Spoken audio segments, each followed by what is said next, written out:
E aí, rapaziada, hoje a gente vai resolver todos os vídeos, todas as questões de biologia do Provão Paulista do terceiro ano, tá? Então vamos lá. Esse Provão Paulista é 2024, tá? Então foi o último que teve.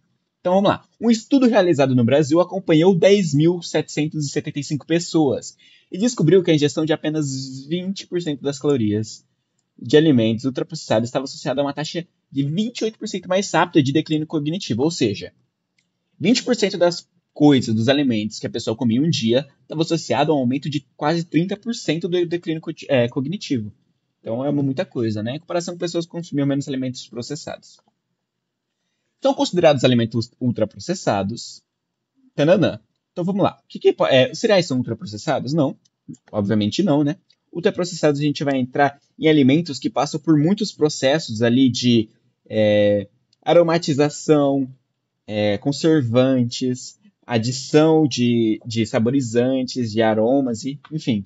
Então tem muito adição e ele começa a fugir do que ele era inicialmente. Então, por exemplo, uma linguiça ou uma salsicha ultraprocessada, porque a gente adiciona corante para dar aquela cor alaranjada, a gente vai adicionar conservantes, a gente vai adicionar temperos, então é muita coisa que a gente adiciona, acaba que é ultraprocessado. Por quê? Porque foi processado várias vezes, várias coisas diferentes. Então vamos lá. São considerados alimentos ultraprocessados? Cereais não são, né? Obviamente, a gente vai ter poucas coisas. Frutas frescas, menos ainda, então não. As salsichas são ultraprocessadas.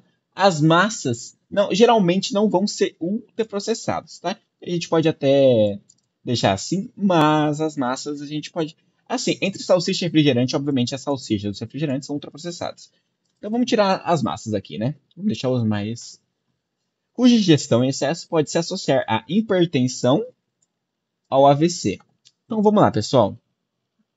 Eu faço medicina na USP, então é importante a gente salientar isso daqui.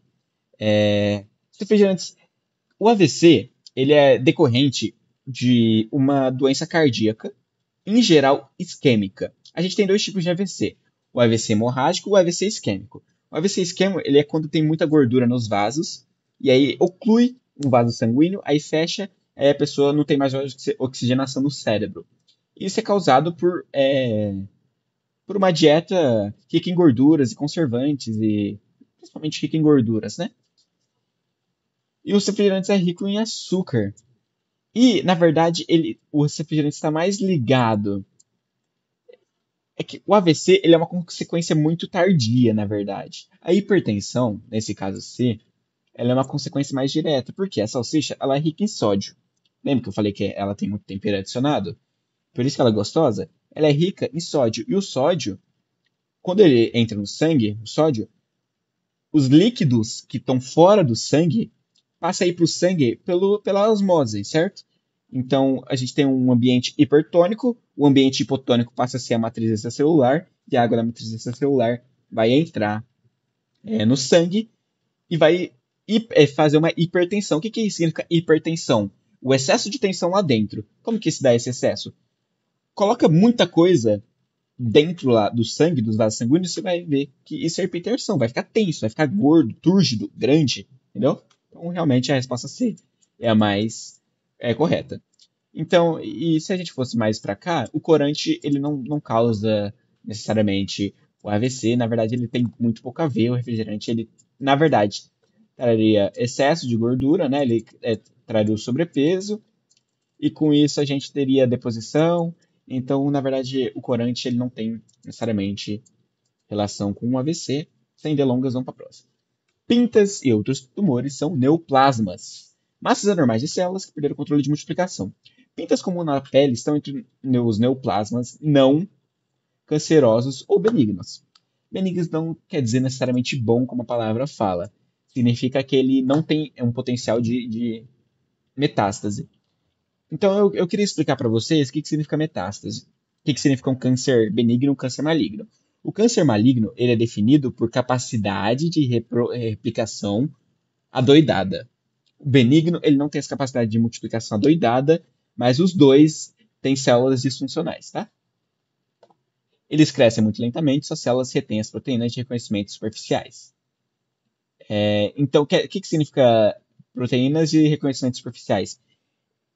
O sistema imunológico ele quer matar células que são estranhas. O câncer maligno, geralmente, ele vai ter células estranhas. Por isso que ele vai ser morto. Só que o benigno, ele não é tão estranho assim. Ele muda sua forma e função, mais ou menos. Ele ainda vai ter uma certa função. Só que a célula ainda parece que é a célula original. Então, o corpo não mata. É isso que ele quer dizer com retém as proteínas de reconhecimento. A não ser que o neoplasma benigno ficou muito grande ou irritado, ele não apresenta ameaça nenhuma ao organismo. Porque ele tem um crescimento limitado. É isso que quer dizer. A replicação das células que formam um tumor está relacionado ao fenômeno denominado mitose, certo, pessoal? Aqui não tem dúvidas. Mitose é quando a gente multiplica por 2 uma célula.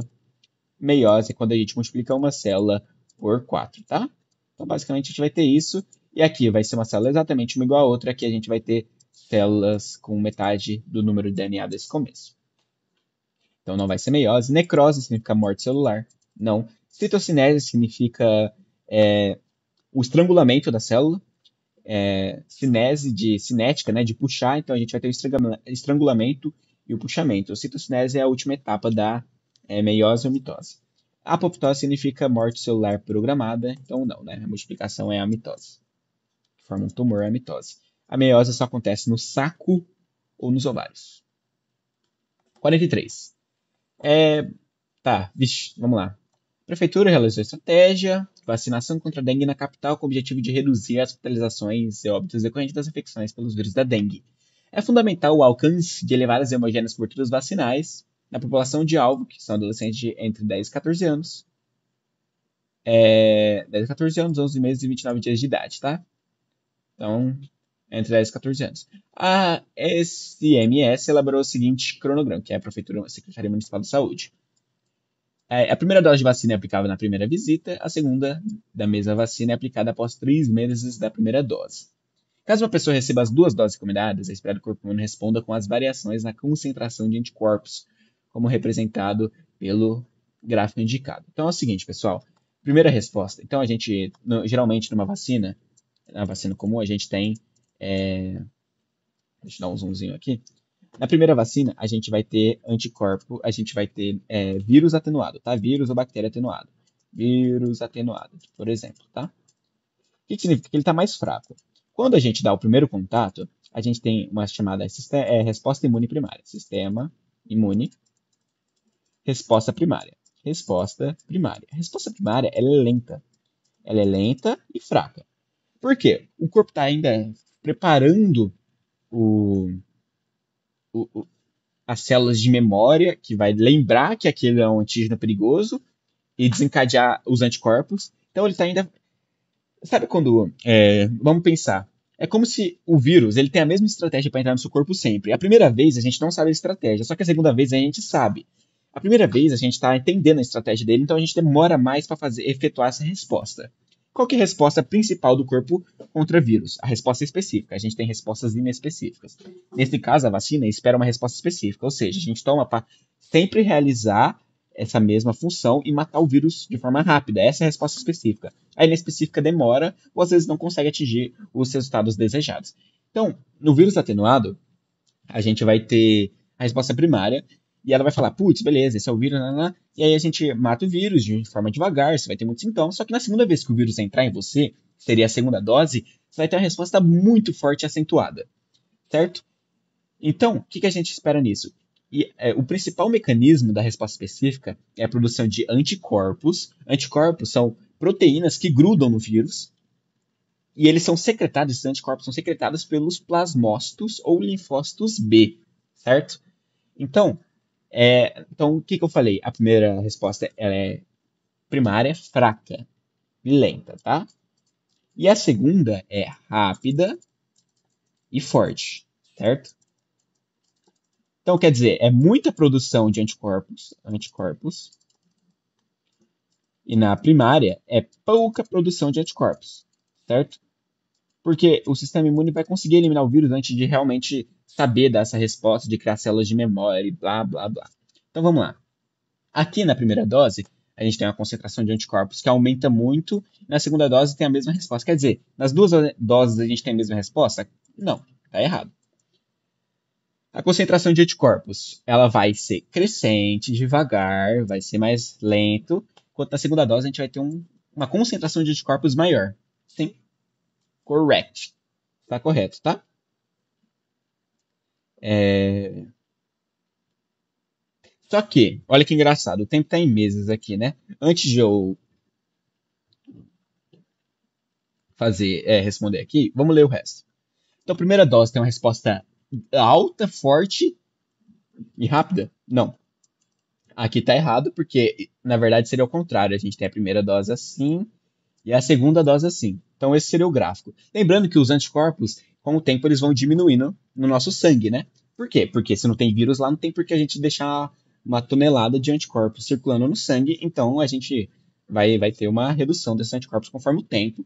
Mas ainda a gente vai ter células de memória, que são linfócitos B modificados, para a gente matar o vírus se ele entrar de novo.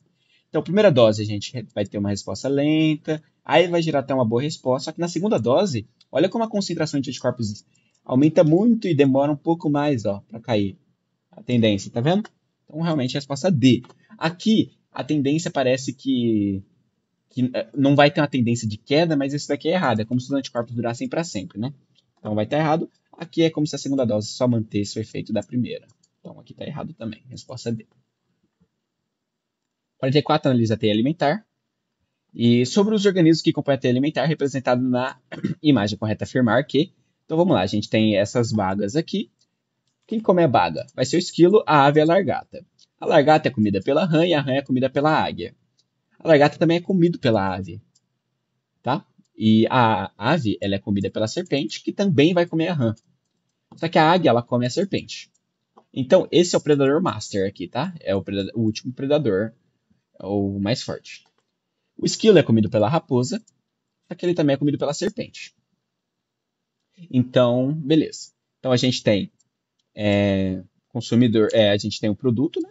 Consumidor primário, consumidor secundário, consumidor quaternário, primário, secundário, primário, secundário. Primário, secundário, terciário, primário, secundário, beleza. Lagartas, são as esquilos, ocupam o nível trófico de produtores. Não, produtores é esse daqui, é a planta. Porque produtores é tudo aquilo que produz a própria comida, tá? Que produz a comida. Eles aqui não produzem, eles aqui só consomem. Então, não. Quem produz aqui é a planta. Serpentes se alimentam de todos os consumidores primários? Percebe que não. Porque mesmo que a ave e o esquilo sejam os consumidores primários, ela consome a rã, que é um consumidor secundário. Percebe que o secundário ele sempre vai consumir o primário. Então, não. Todos os consumidores primários não. Porque a serpente não se alimenta da largata, ela teria que se alimentar da largata, da ave e do esquilo. Raposa, aves e águias possuem o mesmo nicho ecológico? Obviamente não, né? Percebe que o nicho ecológico deles vai mudar. O nicho ecológico é mais ou menos do que eles precisam para sobreviver. E não, né? O nicho ecológico da águia vai ser esse daqui. Esse daqui. O da raposa vai ser esse daqui. Tá vendo que muda o nicho ecológico? Águias e raposas se alimentam dos mesmos consumidores? Não, né? Porque a raposa se alimenta de esquilo, enquanto a águia se alimenta de rã e de serpente. Águias podem ser consumidoras terciárias ou quaternárias. Correto, né, pessoal? Percebe o seguinte: que ela está no último nível trófico. Então, ao mesmo tempo que ela pode comer diretamente aqui uma serpente, ela pode fazer o seguinte: 1, 2, 3, 4. Então, ela pode ser consumidora quaternária, quer dizer, a gente tem o consumidor primário, que é a largata, a rã, que é secundária, a serpente, que é a terciária, a águia pode ser quaternária, mas também ela pode comer diretamente a rã, que é uma consumidora secundária, então logo ela é terciária. Então, realmente, resposta aí. 45. Deixa eu ver se tem muito mais aqui. Então, vamos lá. O governo do Distrito Federal divulgou o registro de uma morte por raiva humana, tá? Uma doença transmitida principalmente por morcegos e cães de rua. O paciente era um adolescente na faixa de 15 a 18 e que estava internado em um hospital particular. Raiva é uma doença infecciosa grave causada por um vírus do gênero Lyssavirus. A infecção pode afetar humanos, rebanhos e animais domésticos, causa inflamação progressiva do cérebro, tá? É importante, com letalidade próxima a 100%. A gente tem pouquíssimos casos de resolução do vírus da raiva, tá? Considerando, existe até alguns protocolos americanos para tentar, mas a letalidade é 100% praticamente e é rápida. Considerando um problema de saúde pública, a raiva pode levar a complicações graves a óbito. Sobre o agente etiológico da doença citada, não é certo. Isso é a principal forma de transmissão aos humanos, é correto que, lembrando que é um vírus, tá? Então, o parasita necessita das células do hospedeiro para se replicar, com certeza. É adquirido através da mordida de alguns vertebrados infectados. Perfeito, pessoal. Aqui tá certo. Mas vamos ler as próximas, às vezes tem alguma mais certa ainda, né? O parasita usa energia da célula hospedeira para seu metabolismo. Sim, mas é transmitido pela picada de carrapato estrela? Não, tá errado, né? Carrapato estrela é febre maculosa. O agente etiológico tem metabolismo próprio? Errado, é vírus. O agente etiológico não codifica suas proteínas. Não codifica suas proteínas. Ele codifica, né? É que assim, o agente etiológico não codificar suas proteínas. Ele codifica só com o metabolismo de outra célula. Então aqui, sei lá, é aqui, mas tá errado, né? É adquirido pela ingestão de carne mal cozida e de alguns vertebrados infectados. Não, isso daqui seria, sei lá, alguma doença, por exemplo, teníase. Então, não. Parasita infecta qualquer célula do hospedeiro, é adquirido pela picada de insetos vetores. Insetos não, né? É mamíferos, principalmente. E vertebrados, né? Insetos não são vertebrados, vetores infectados. Adquirido pela picada, até poderia ser, mas qualquer célula do hospedeiro é falso, tá? O vírus da raiva tem apreço por sistema nervoso, tá? Então, realmente, resposta A. Um ator divulgou um vídeo que relata ter sido operado para tratar uma aneurisma da aorta torácica. Então, pessoal, a gente tem isso daqui, ó. A gente tem o coração. Tentar fazer um coração aqui, ó. Certo? Tá. A gente tem aqui a artéria pulmonar, o tronco pulmonar. A gente vai ter a aorta aqui, ó. Então, a gente tem a aorta aqui. A aorta torácica é a artéria aorta que está na altura da torácica, certo? Um aneurisma é uma protusão de uma parte da aorta. E essa protusão ela é frágil, tá? Então, é o seguinte. Tá vendo essa aorta? É como se tivesse aqui um calombinho, tá? Isso aqui é como se fosse um arisma da aorta. Calombo. Ele procurou um cardiologista porque estava com uma dorzinha no peito. Após submeter a um ecocardiograma, descobriu a presença do aneurisma na parte ascendente da aorta, já em estado avançado. Então, a parte ascendente é essa parte aqui, ó. Aqui é o arco aórtico, parte descendente, e aqui. Então, ele tinha uma protusão aqui que causava dor para ele. Interessante. Poderia ter a qualquer momento o rompimento da aorta, e aí poderia ser fatal. Realmente, o rompimento causa hemorragia interna e morte em poucos minutos. A aorta torácica no certo é uma artéria, verdade. É uma artéria, então exclui veia, que transporta sangue rico em gás oxigênio, verdade, dos tecidos do corpo para o coração. Não, é do coração para o corpo. Transporta sangue rico em gás carbônico, não, rico em gás oxigênio, tá errado. Transporta gás rico em oxigênio do coração para os tecidos do corpo, ou chamada circulação sistêmica. 47. A imagem a seguir ilustra um bicho conhecido como bicho-pau. A semelhança desse animal com galhos das árvores intriga muita gente. De acordo com a teoria sintética da evolução, a semelhança com galhos é explicada na frase: o ambiente induziu a recombinações genéticas? Não, ele não induz, ele seleciona, tá? Então, esse induziu tá errado. Não é que ele faz ele melhorar, ele seleciona os que já estão melhorados. Então, vamos lá. Mutações aleatórias geraram estrutura física no animal semelhança aos galhos da árvore. As características foram selecionadas. Isso ele seleciona e não é induzido positivamente. Então, aconteceu mutações aleatórias na pessoa. E essas estruturas físicas do animal semelhantes aos galhos da árvore foram características selecionadas. Então, os animais, esses gafanhotos aí, que tinham formato de galho, eles sobreviviam e reproduziam, enquanto os que não tinham eram mais facilmente predados. Então, acabou que esses daqui teve um sucesso evolutivo selecionados. Então, resposta C. Agora, última questãozinha aqui de herança mendeliana. Analise o heredograma a seguir que ilustra a família do casal Victor e Olivia. Eles são o único que não sabe o fenótipo e nem o genótipo quanto ao sistema sanguíneo ABO.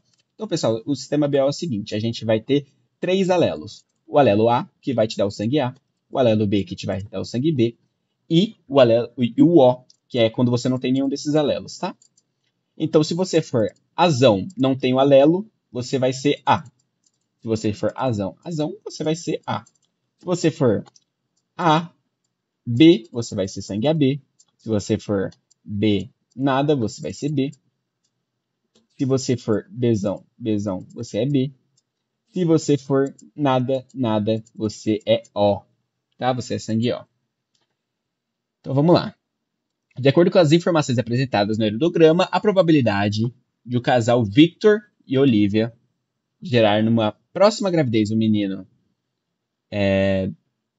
do tipo sanguíneo, um menino, então é importante, um menino, então já tem metade de chance, vezes o sangue AB será D. Então vamos lá, pessoal. Se aqui é BB, então vamos lá, beleza, beleza. Se eles tiveram um filho B, um A e um O, quer dizer que alguém aqui. Tá, então vamos lá do começo. Tô pensando, tá, pessoal? Então, essa pessoa aqui é AB, a B. Essa pessoa aqui é a nada, tá? Então ela é a nada, por quê? Porque ela deu nada para esse B e aqui ele deu B, aí ficou B nada. O Victor, por sua vez, tem todas as possibilidades. Na verdade, ele pode ser A ou ele pode ser B, né? Só tem essas possibilidades. Então, como que é? Então, se esse Victor aqui e essa Olivia, então vamos lá. A Olivia, se deu 0, quer dizer que a Olivia tem no mínimo um nada aqui. Então ela pode ser O ou B, a Olivia. O Victor, por sua vez, pode ser nada. Ele é obrigatoriamente nada, porque esse daqui é nada, nada. Então ele é O, O. Né? Eu vou colocar O em vez de falar nada. Esse cara é O, O. Aqui. Pode ser o seguinte. Qual que é a chance? Tá, então se essa mulher aqui é a O e aqui é a B, então o que vai acontecer? Vai ser o seguinte: a B, a O. Então a O, a B, a O. É, beleza. Então ela tem 50%, ele tem 50% de chance. Tá, vamos ver. Se aqui é B, se ele é 0, então um desses dois é B0. Então aqui será B0. Aqui pode ser BB, tanto faz. Aqui é B alguma coisa. B a gente não sabe. Se ele é alguma coisa 0, então vamos ver. Ele é obrigatoriamente AO, certo? Vocês concordam comigo? Porque, esses dois aqui, eles podem gerar um filho Azão, Azão, um Azão, Bzão, um A0 ou A0. Então, se ele não é AA e nem AB, com certeza, porque ele teve um filho OO, então ele é obrigatoriamente AO. E, se ele é AO, ele que deu origem a esse filho, certo? Porque ele deu A e a mulher deu 0. Então, se existe esse filho B, é porque a Olivia é BO. Então, a Olivia é BO. Então, qual que é a chance deles ter um filho AB? Então, vamos lá. AO, A é BO, né? Que é a junção. BO. Então, AB, OB, AO e OO. Então, eles têm 25% de gerar um filho B, 25% de gerar um filho O, 25% de gerar um filho A e 25% de gerar um filho AB. Logo, eles têm 25% de chance de gerar um menino AB, né? Então, se ele já tem meio de chance de ser um menino, então ele vai ter vezes 1/4 de chance dele ser AB. Então vai ser 1/8 de chance do filho ser menino e AB, certo? É isso aqui. Então é um pouco confusa essa questão, né, pessoal? Mas espero que vocês tenham entendido, tá? Então, se vocês quiserem voltar, então é o seguinte. Essa pessoa é AB, certo? E se essa pessoa é só B, quer dizer que ela recebeu ou um outro B ou um 0, concorda? Ou ela recebeu um outro B, ou ela recebeu um 0. Se ela recebeu um 0, só pode ter vindo do A. Então ela é a O. Essa mulher aqui. Agora vamos falar do Vitor, que também é filho deles. Vocês não concordam que o filho tem que ter um O? O Victor tem que ter um O, pelo menos, porque ele teve um filho O, aí tem que ter vindo um O de cada. Então ele tem que ter pelo menos um O. E você não concorda que esses dois aqui só pode gerar esses 4 tipos de combinações? Azão, azão, AO, AB e AO. Percebe que ele precisa ter obrigatoriamente AO. Então ele é AO com certeza, porque AB não é. Com certeza ele não é AB, porque ele precisa ter O. Então ele tem que ser alguma coisa O. A ele não pode ser, então ele só pode ser AO, certo? E a Olivia é a mesma coisa. Se eu sei que o Victor é AO, e aqui tem um B, tem que ter vindo o B de algum lugar, e eu sei que ela obrigatoriamente tem um O, porque ele tem um filho AO. Então, ela é obrigatoriamente BO.